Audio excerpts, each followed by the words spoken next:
So thank you so much for having me here tonight to talk about this topic. I'm Shelley L. I'm the founder of Ramp Communications. We're a social purpose consultancy. And over my career, over the 11 years since we started in business, we've worked with many nonprofits and charities on mission-driven work.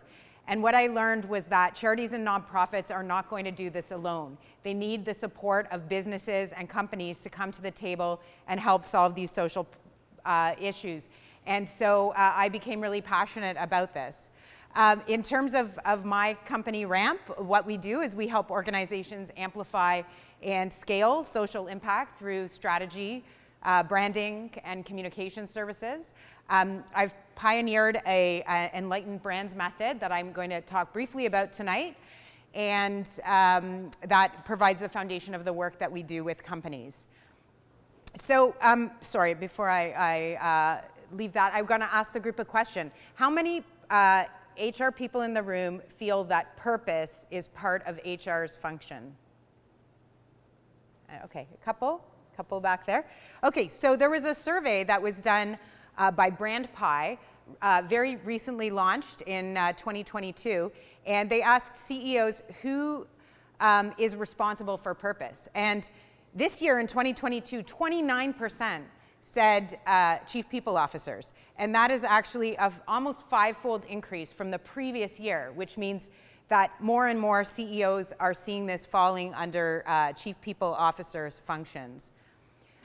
But what does purpose mean? So in a survey done by Zeno, they looked across 8,000 people in, I think it was 8 different countries, including Canada, and they asked people, what does purpose mean to you in a company? And what you see around the circle here are all of the kinds of things that were identified. And very quickly you'll notice from reading them that it's not just about products and services. These are many, many topics on this chart that I'm sure are resonating with you all as HR professionals here. So these are the things that we have to keep top of mind. So what is a definition of purpose? This is Zeno's definition. I like this one. Purpose defines an organization's unique role and value in society that allows it to both grow the business and positively impact the world. And I really love this definition because it incorporates both of those sides. And now more than ever, consumers are expecting brands to be purpose-driven. So 94% of consumers say purpose is important, yet only 37% believe companies are currently delivering on this. So that's a big gap there. Also, 74% of, this is Canadians, this was also from the Zeno study, but the Canadian portion of the data partitioned out, have taken action because they believe in a brand's purpose. And you can see here all the different kinds of actions they've taken, which is multiple fold of things like purchasing and recommending the brand. And we're here with HR folks today. Employees expect it too. I'm sure you're starting to hear that and are aware of that. So Canadian employees who thought that their employers were highly committed to communities were 2.6 times more likely to recommend their employer, more likely to be satisfied with their job, and more likely to agree that they believe they'll stay for more than 2 years. So that's really impressive. This was a survey done by Imagine Canada, and I should say this is pre-pandemic data. It was a Canadian study, but done just before the pandemic. 50% of Canadian employees considered the reputation of the employer for doing charitable work in the community before accepting their role. And then I think we'll get some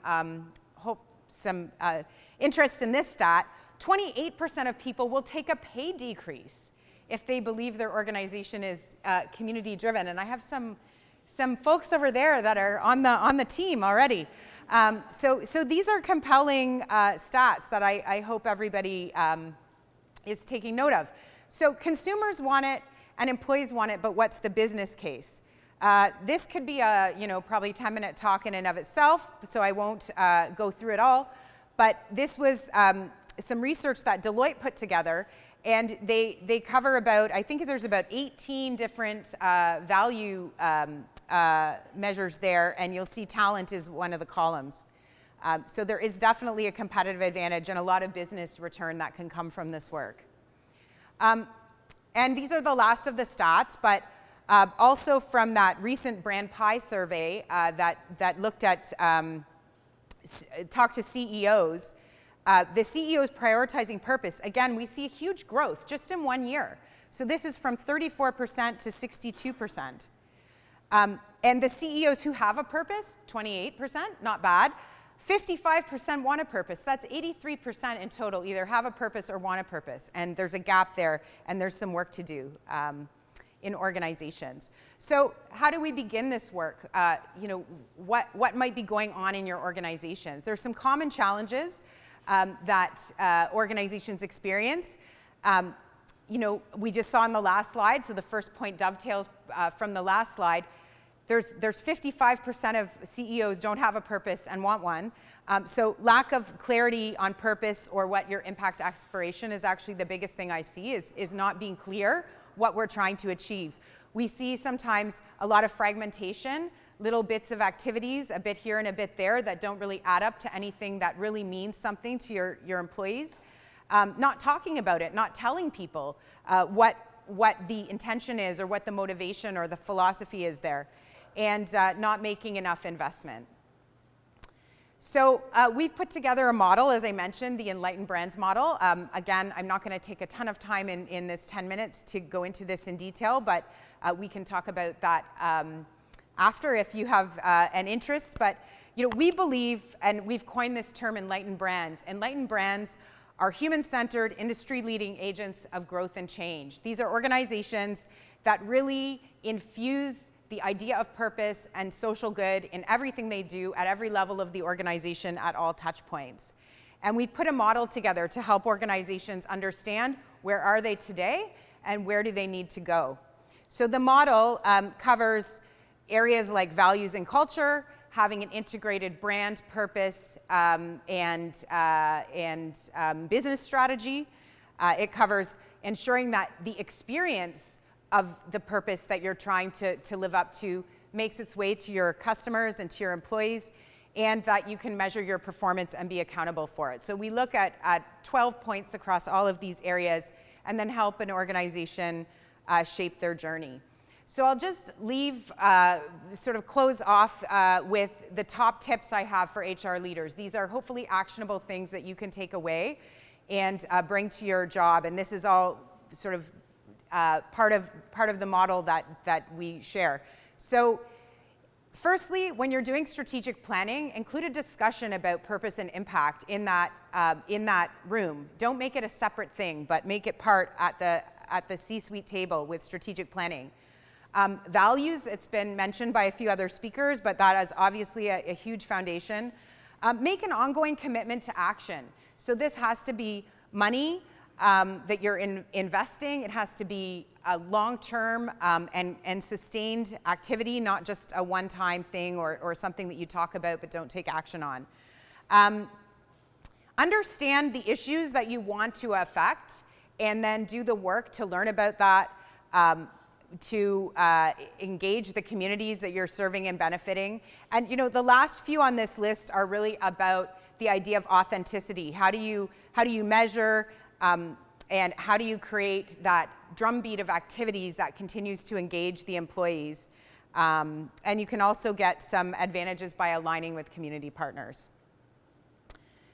So our approach starts with a bit of an assessment. We help create a roadmap for how to go from where you are today. We identify what those opportunities are and help you figure out how to get there. Provide a host of different services that can take companies on that journey. So I'll just wrap up and say, if any of you want to see where you might be on the journey, we have a quick little assessment that you can access on our website. I'm going to add a QR code to this next time. I should have thought of that. But if you go to our website, ramp.agency, and go to the Enlightened Brands page, you can find a link to the scorecard. It takes about 5 minutes or less to do, and you can get an instant report that shows where you may be on this journey to enlightenment. And we also have an information session coming up on March 22nd. So again, connect with me in various ways, and I will help you get registered for that. And that's me. So I hope I can talk to any of you in the later networking, and thanks for giving me this time today.